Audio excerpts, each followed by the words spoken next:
My mom insisted I change my name to Brandon so her dead son could live through me. When I asked why I had to suffer for a brother I never met, she slapped me and said, "Because you're the one who lived." That was nearly a year ago. Today I heard her crying in group therapy and barely recognized her voice. They say you can't grieve someone you never knew, but try telling that to my mother. For years, my life was dictated by the phantom of a dead brother, forced to cry on command, to live a life soaked in someone else's sorrow. This isn't just a story about grief. It's a story about control, about injustice, about a betrayal so deep it almost erased me completely. But then, it took a shocking twist, one that forced me to fight not just for myself, but for someone else trapped in the same nightmare. I used to wake up to darkness every single morning, specifically at 4:55 a.m. 5 minutes. That's all the buffer I got before my personal apocalypse began. My mother, and I stopped calling her mom. When she stopped being one, she required me to cry with her. For exactly 1 hour. Every morning. At 5 a.m. sharp. All of it to mourn my brother, Brandon, who died before I was even born. Let that sink in for a second. I was forced to grieve someone I'd never met, every single day, like some kind of emotional vampire, feeding her endless hunger for sorrow. The alarm? It didn't even need to ring anymore. My body had adapted to this torture schedule, like a prisoner of war learning to wake before the guards even arrived. I'd slip out of bed, a ghost in my own house, and trudge to what she called the remembrance room. But what I secretly named the chamber of perpetual sadness. The walls. Plastered. Every inch covered with photos of Brandon, the golden child who had the audacity to die at age 4 and leave me to deal with the aftermath 16 years later. Katrina, that's her name. She'd sit there in the center, like some grief-stricken Buddha, surrounded by candles that probably violated every single fire code in existence. Her eyes? They'd scan my face with the intensity of a TSA agent looking for contraband happiness. Not enough tears meant starting over. Too many tears meant I was faking it. There was this sweet spot of misery I'd learned to hit, like a dart player aiming for the triple 20. The rules? Oh, they evolved over time. Like some twisted Pokemon of emotional manipulation. First, it was just the morning crying. Then came the daily letters to dead Brandon, which I had to write in cursive because, apparently, ghosts are picky about penmanship. And during his death anniversary month, all 31 days of October, I had to wear all black mourning clothes. Clothes that smelled like mothballs and broken dreams. She'd even monitor my face during school pickup, checking for any signs that I might have accidentally experienced joy during algebra. Then, the breaking point came. It hit like a freight train made of pure, unadulterated insanity. She demanded I legally change my name. To Brandon. Not as a middle name. Not a nickname. She wanted to literally erase me. Replace me with her ghost son. I laughed. I actually laughed, thinking it had to be a joke. The slap that followed, it made it clear that humor had died in our house right along with Brandon. But sometimes, when things are at their darkest, a tiny sliver of light can break through. Mrs. Jennings, our neighbor, she acted the very next morning. She saw an opportunity in the bruising across my cheek. 3 years. 3 years of documentation she'd been keeping. 3 years of watching me show up to school looking like an extra from a zombie movie. When I finally broke down in her office, the words poured out like water from a broken dam. She didn't just call CPS. She personally drove me to the station and sat with me through 4 hours of questions. The investigation moved slower than a sloth in a tar pit. Multiple home visits where Katrina performed grief like she was auditioning for a tragedy at the Globe Theater. But eventually, they placed me with my dad's parents. People I barely knew, but who had something revolutionary in their house. Clocks that didn't dictate when to cry. That first night, I slept. Really slept. Until 7 a.m. 7 a.m. It felt like winning the emotional lottery. But Katrina wasn't done. Oh no. She showed up at school, wailing about kidnapping, loud enough to set off car alarms. She filed so many false reports against my grandparents that CPS probably had a special filing cabinet just for her fiction. She convinced half our relatives that I was mentally ill, probably bipolar, definitely lying. Her crown jewel? A psychological evaluation from some doctor that claimed I was a sociopath and dangerously unstable. The night she broke into my grandparents' house, that changed everything. I woke up to her standing over my bed like some grief-powered sleep paralysis demon, whispering about how Brandon would never abandon her. When I screamed, my grandfather, a 70-year-old man who hadn't run since the Clinton administration, suddenly found Olympic speeds getting to my room. The court case was a circus. Katrina was both the ringmaster and the dancing bear. She sobbed about losing both children, conveniently forgetting she'd never actually lost me. She'd thrown me away like expired milk. But my recordings? They finally got admitted as evidence.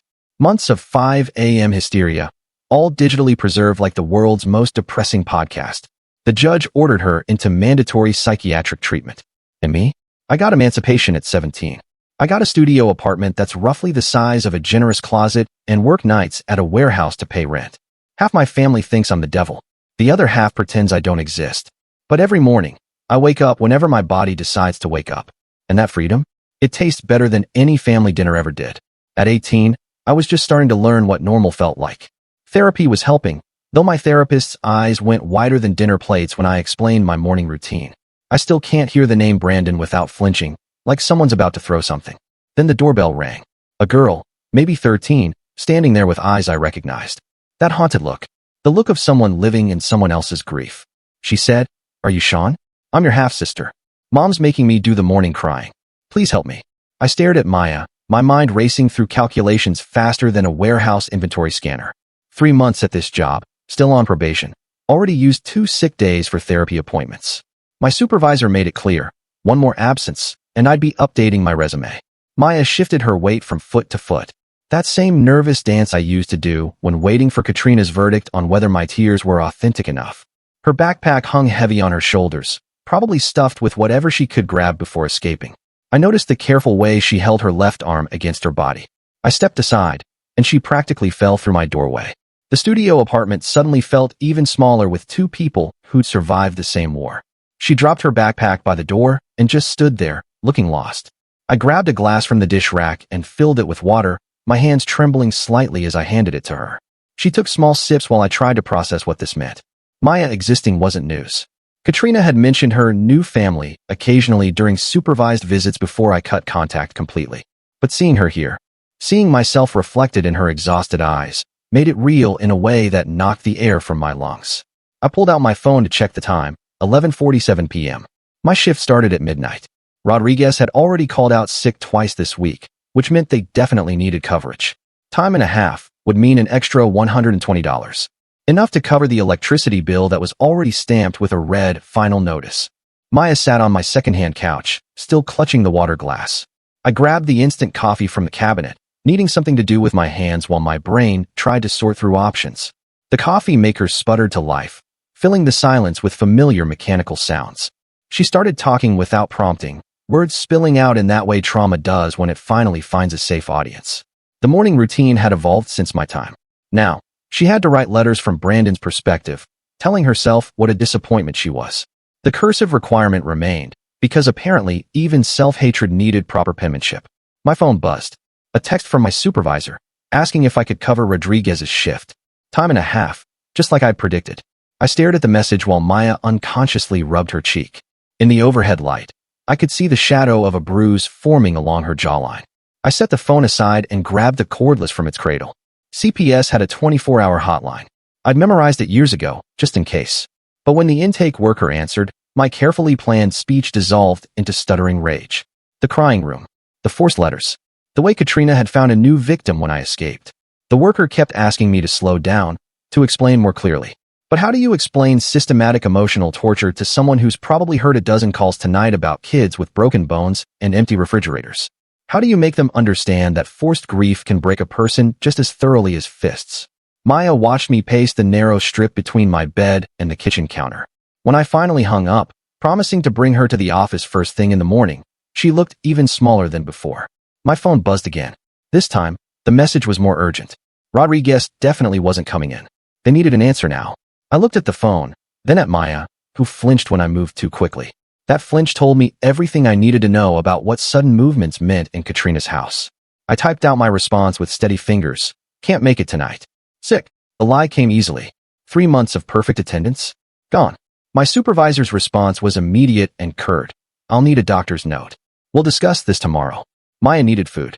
Her stomach had been growling since she arrived, though she probably didn't realize it. Trauma had a way of making you forget your body had needs. I checked my wallet. $23 until Friday. The 7-Eleven, 2 blocks away, would be open. We walked in silence, Maya staying close enough that I could feel her anxiety radiating like heat. The fluorescent lights of the store made her bruise look worse. I grabbed milk, cereal, and a pre-made sandwich, doing mental math with each item. That's when I saw Janet behind the counter. Our cousin. Katrina's sister's daughter. My stomach dropped as recognition flashed across her face. She rang up our items without speaking, but I could see her fingers moving across her phone screen the moment we turned away. By the time we got back to my apartment, my phone was exploding with notifications. The family group chat. I'd muted it, but never left. Janet's message was at the top. Just saw Sean at 7-Eleven with some young girl. I wonder what's really going through Sean's mind right now with Maya showing up at his door asking for help. The timing feels strange. He's barely making rent, just lost his job, calling in sick, and suddenly he has to deal with this whole situation. Thought you should know, Aunt Cat. The responses came fast. Concern, alarm, accusations. Someone had already screenshotted my apartment complex from Google Maps. Another cousin offered to drive by and check things out. The speed of their mobilization would have been impressive if it wasn't terrifying. Maya ate the sandwich in small, careful bites while I watched the digital lynch mob form in real time. Then Katrina's first post appeared on Facebook, not in the family chat. She went straight to public theater. My baby girl is missing. Maya left for school this morning and never came home. I'm terrified. Her unstable half-brother has made threats before. Please share this post. Every minute counts when a child is missing. The share count climbed rapidly. 50, 100, 200. Someone had already commented with my address, pulled from some old family email. Another person posted a photo of me from last Christmas before I'd cut contact completely. In it, I looked tired and thin. Easy to paint as unstable. My phone rang. Katrina's number. I let it go to voicemail, but she called again immediately. And again. On the fourth call, I answered. Her voice was pure performance, pitched loud enough for whoever was surely listening. Sobs mixed with accusations. How could you do this? Maya is sick. She needs her medications. Did you even know about her anxiety disorder, her therapy appointments? How could you be so selfish? I hung up. Maya had stopped eating. The sandwich, half finished in her lap. She looked at me with those haunted eyes and said something that made my blood run cold. She's not always bad. Sometimes she buys me things. Sometimes we have normal days. The classic abuse victim's defense. I recognized it because I'd said the same things once. The good days made the bad ones feel like your fault.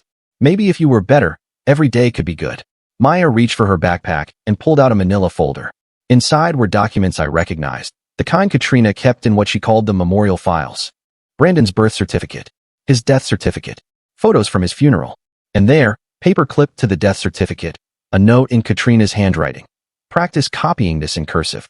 You need to understand the weight of loss. I photographed everything with my phone, hands shaking as I read the cause of death, accidental drowning. But Maya mentioned something about the crying pool story that made me look up sharply. She tells it different ways, Maya explained. Sometimes he wandered off. Sometimes she was distracted. Sometimes she trailed off, rubbing that bruise again. My phone buzzed with another text, this time from my landlord. Rent was due tomorrow. He'd been patient last month when I was 2 days late. But patience had limits. $800. I definitely didn't have it if I wasn't working tonight's shift. Then my grandfather called. His voice sounded tired, older than his 70 years. Katrina had been calling them again, showing up at their church, telling anyone who'd listen about their kidnapping of me years ago. Now she was warning them they'd better not be hiding Maya. 3 crises at once, each demanding immediate attention. Maya needed clothes. She'd only packed what fit in her school backpack. My job was probably gone. Rent was due. And somewhere across town, Katrina was building her narrative of the concerned mother with the unstable son who'd stolen her baby. A knock at the door made us both freeze. Maya's eyes went wide with panic. I looked through the peephole to see my neighbor from 2B, an older woman who'd always been friendly. Her face was creased with concern. I opened the door a crack. She glanced past me, definitely saw Maya, then looked back at me with something like fear in her eyes. Is everything okay? I saw on Facebook there's a missing girl. I closed the door. The apartment complex had security cameras in the hallways. By now, someone had probably already called 911 about this strange man with the young girl. The story was writing itself. Maya had started to shake, not crying. Katrina had probably trained that out of her the same way she'd tried with me. Just shaking. Like her body was trying to process too much at once. I remembered that feeling. Your nervous system overloading from constantly scanning for danger. My phone showed 47 unread messages. Katrina's Facebook post had been shared over 300 times. Someone had started a Find Maya group that already had dozens of members. The comment sections were full of people I'd never met discussing my mental health, my history, my fitness to be around children. I scrolled through, screenshotting the worst comments for potential evidence. That's when I saw it, buried in one thread, someone mentioning how I'd been flagged before for kidnapping claims. My history with CPS, twisted into something sinister. The truth was already drowning in Katrina's flood of manufactured panic. But I had Maya here, safe for now. I had evidence. I had the truth. I just wasn't sure if that would be enough. The pounding on my door started at 2:47 a.m. Not knocking. Pounding. The kind that rattles the cheap apartment walls and makes the neighbors peek through their peepholes. Maya pressed herself into the corner of my couch, making herself smaller with each impact. I recognized the rhythm. Katrina had found us. I grabbed my phone and started recording before approaching the door. Through the peephole, I saw two uniformed officers flanking Katrina, who clutched a tissue to her face while her shoulders heaved with theatrical sobs. The officers looked uncomfortable but determined. I opened the door just enough to show my face, keeping the chain on. The younger officer stepped forward, explaining they'd received reports of a missing child, possibly at this location. Katrina wailed louder, reaching past them toward my door. I held up my phone, making sure they saw I was recording, and calmly explained Maya had come to me for help. The older officer asked to see Maya. I glanced back at her terrified face, then unhooked the chain. They entered my studio, taking in the sparse furnishings, and Maya huddled on the couch. Katrina rushed toward her, but the younger officer held her back, suggesting everyone remain calm. Maya's whole body trembled as the officers asked if she was okay. She nodded, but couldn't speak. I showed them the photos I'd taken of her bruise, the death certificate she'd been forced to carry, the cursive copying assignments. The younger officer examined everything while the older one kept Katrina from interfering. Katrina's performance escalated. She clutched her chest, gasping about her heart condition. A new development since my time. She swayed dramatically, forcing the older officer to steady her. Between sobs, she insisted Maya needed her anxiety medication, her special diet, her therapy appointments, all things only a loving mother would remember. The officers exchanged glances. Without a custody order, they explained, Maya would need to return home. My documentation meant nothing without proper legal channels. I watched Maya shrink further into herself as they explained she could file a report tomorrow, but tonight she had to go with her mother. I tried explaining about the morning crying rituals, but Katrina interrupted with confusion so perfectly crafted it made me sound delusional. Morning prayers, she corrected gently. They said morning prayers for Brandon. Was that really so terrible? The officer's expression shifted. I was losing. Maya finally found her voice, small and shaky. She asked if she could pack some things from my apartment first. The officers agreed, following us inside, while Katrina waited in the hallway. As Maya gathered her backpack, she pressed something into my hand. Her phone. Unlocked. I slipped it into my pocket. The walk to the door felt endless. Maya moved like she was heading to an execution. At the threshold, she turned back to look at me, and I saw myself at 13, being returned to Katrina after my first escape attempt. History repeating in the worst way. After they left, I sat in my empty apartment, staring at Maya's phone. The screen showed dozens of photos, screenshots, videos. She'd been building her own evidence file for months. Videos of Katrina's 5 a.m. meltdowns. Photos of the memorial room's newest additions.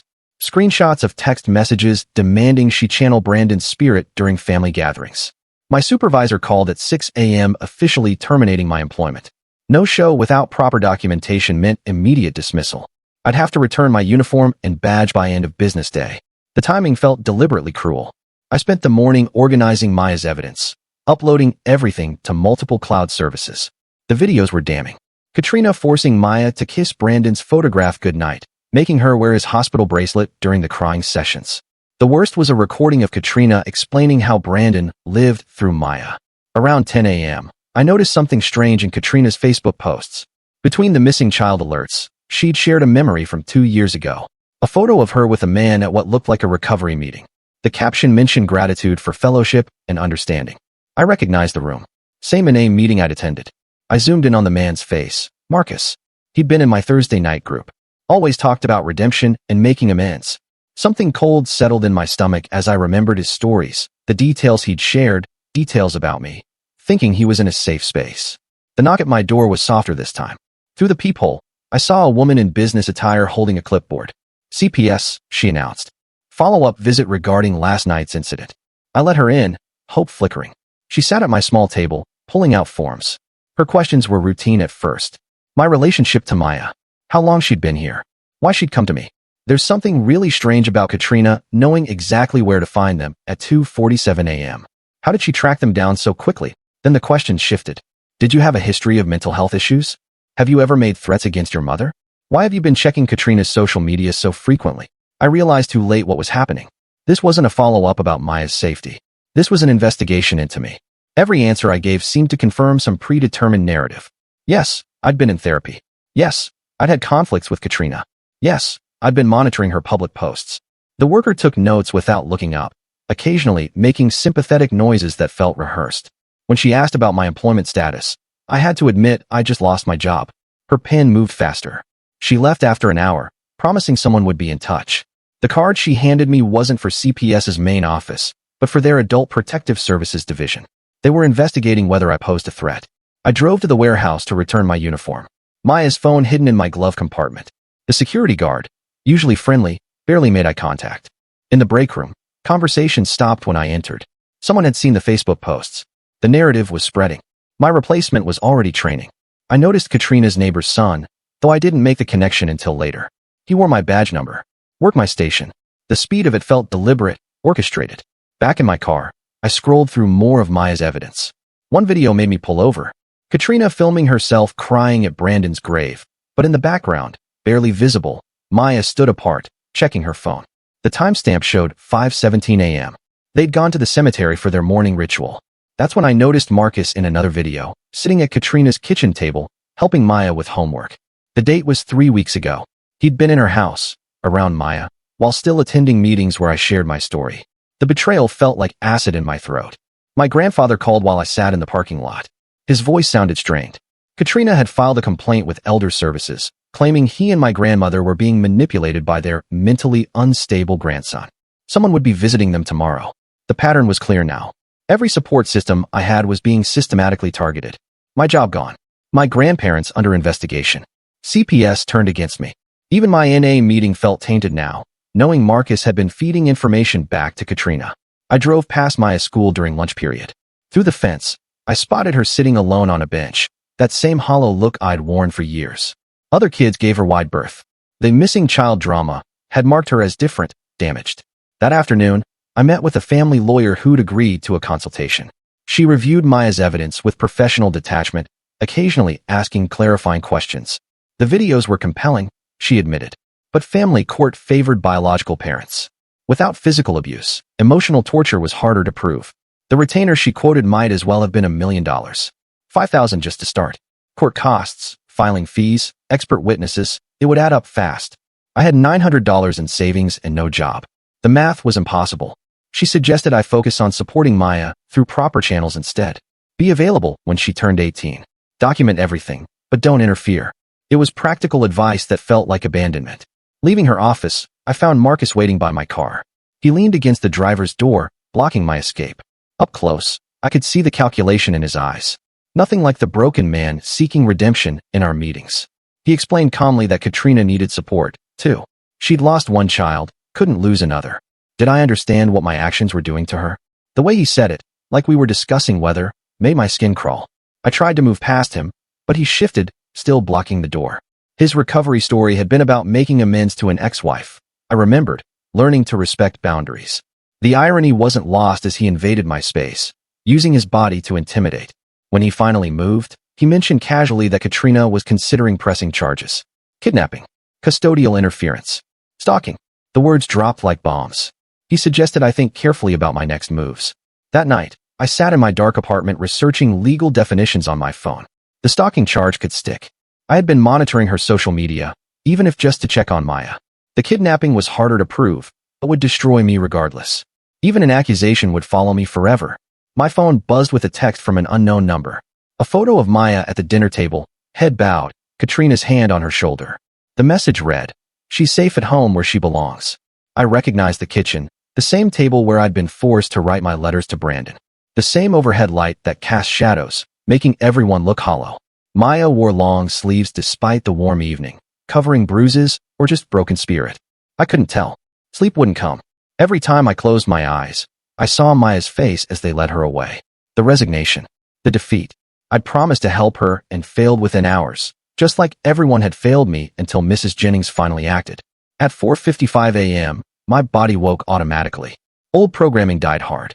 I lay in the dark, wondering if Maya was trudging to the memorial room right now. If Katrina was lighting candles, preparing for their morning performance.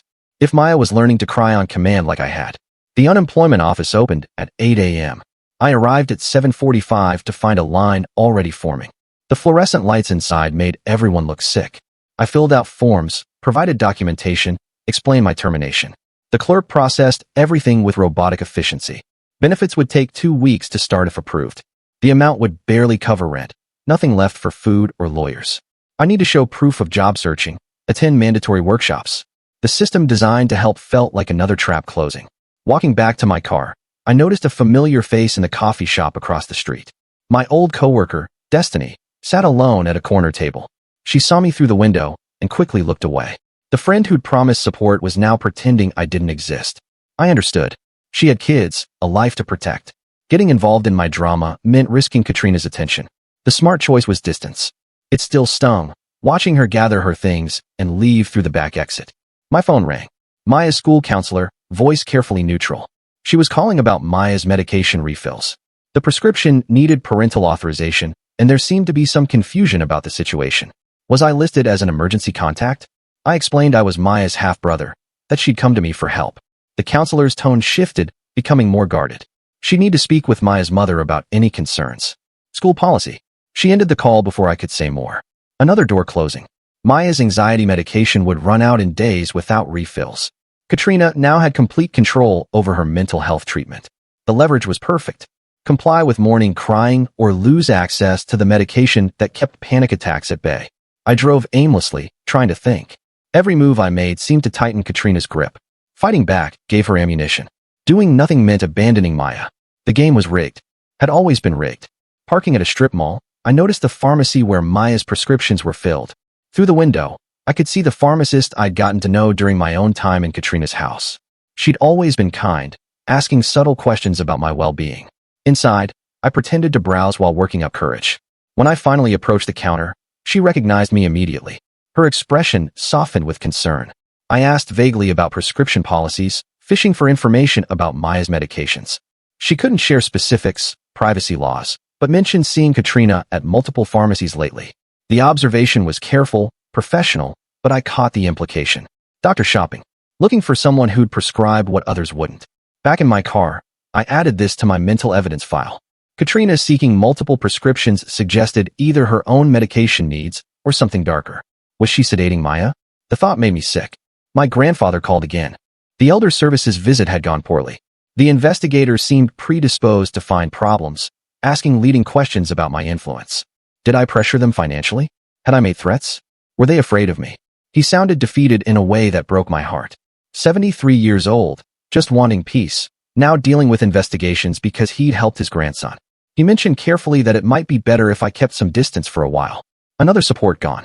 Katrina was systematically isolating me, using the system designed to protect families to destroy mine. Every agency meant to help had been turned into a weapon against me. That evening, I sat with Maya's phone, reviewing more evidence. One screenshot showed a text exchange with a friend from school. Maya explaining she couldn't hang out because of family obligations. The friend's response suggested this was common. Maya always having to cancel plans for Brandon-related activities. The isolation was intentional. Keep Maya from forming outside connections. Make the morning crying and memorial visits her only constant. I recognized the pattern because I'd lived it. By the time Mrs. Jennings intervened, I'd had no real friends left. Another video.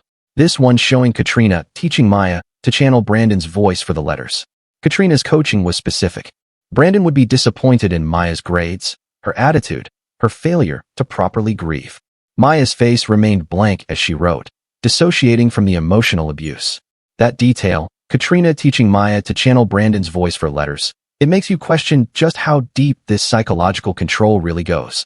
And the way she's turned every system against him. CPS, elder services, even his job.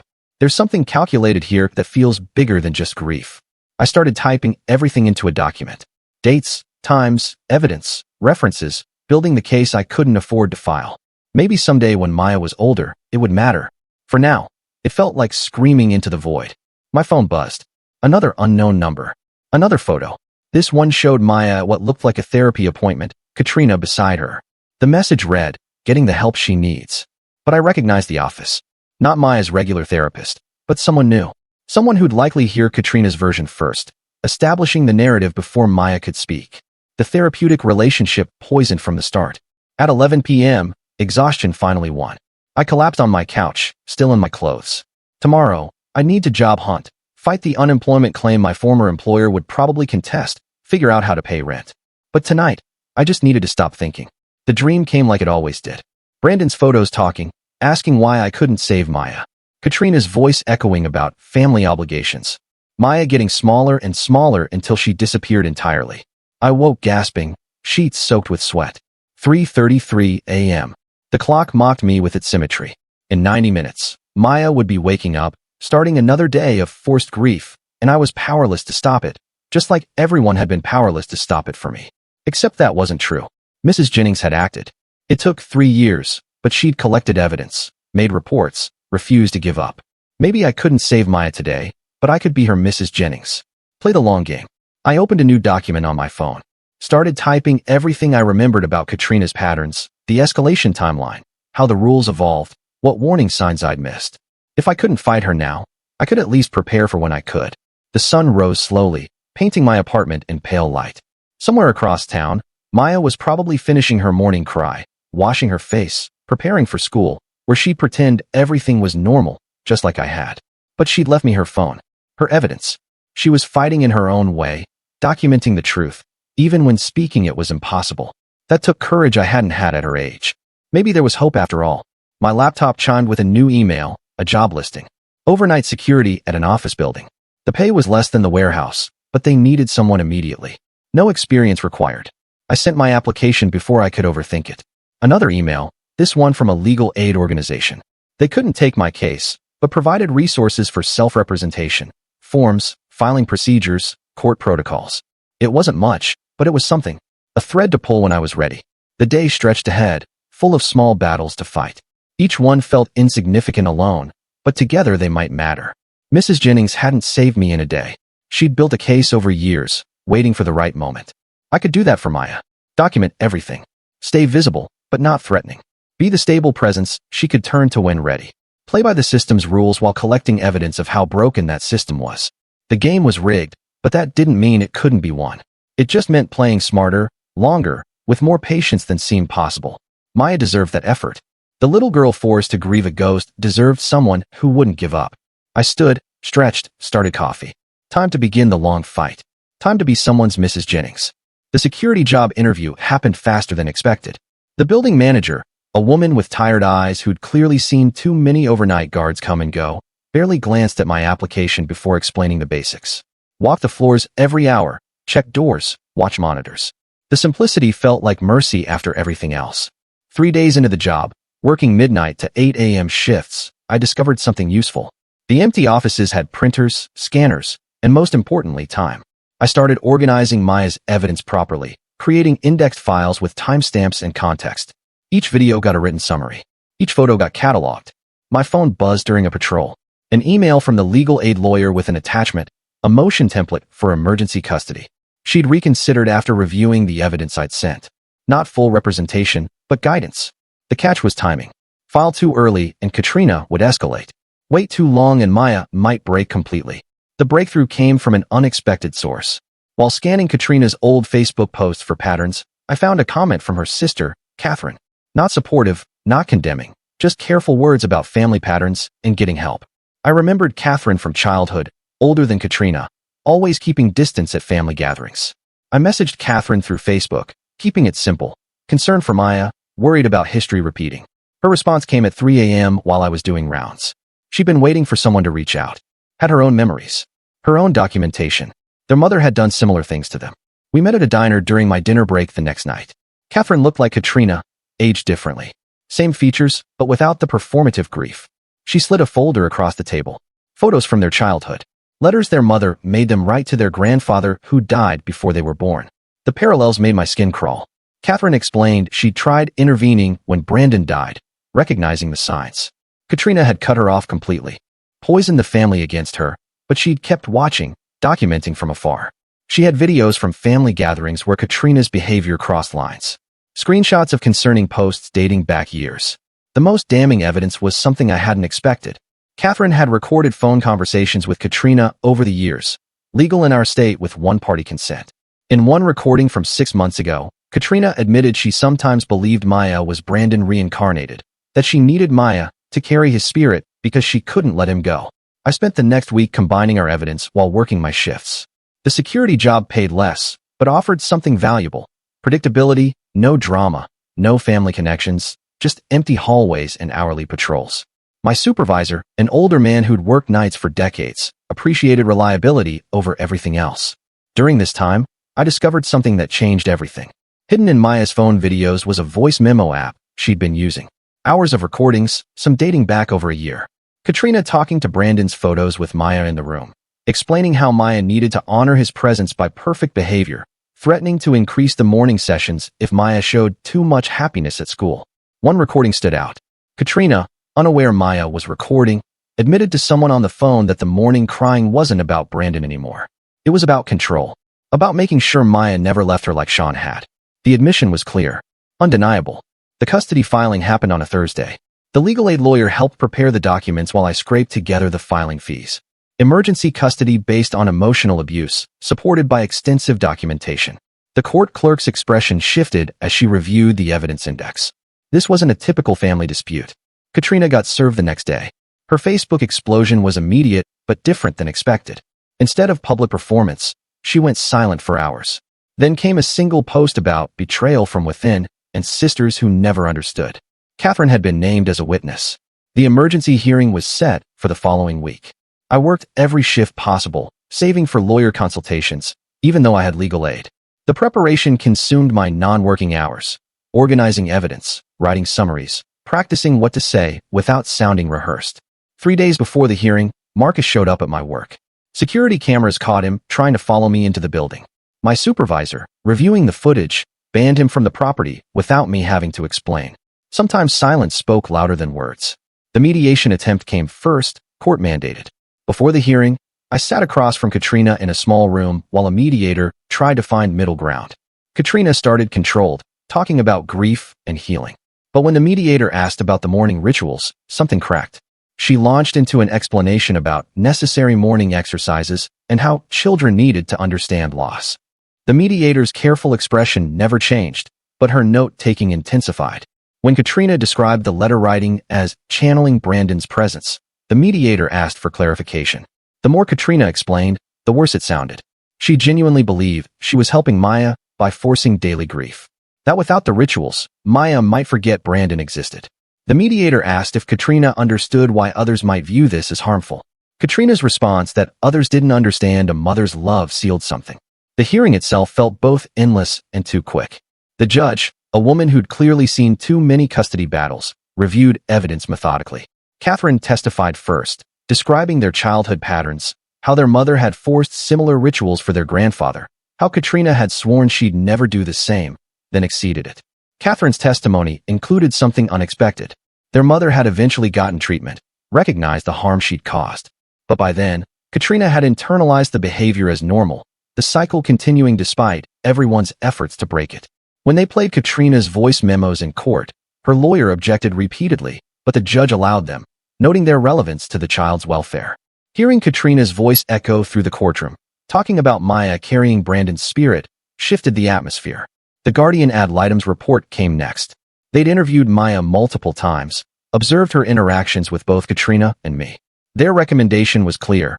Maya showed signs of significant emotional distress directly linked to the morning rituals and forced grief exercises. The school counselor testified about Maya's anxiety medication needs, how she'd noticed Maya's deterioration over months. Teachers provided statements about Maya falling asleep in class, starting at exactly 6:15 a.m. when the morning ritual would end. My testimony focused on facts, not emotions. The evidence spoke for itself.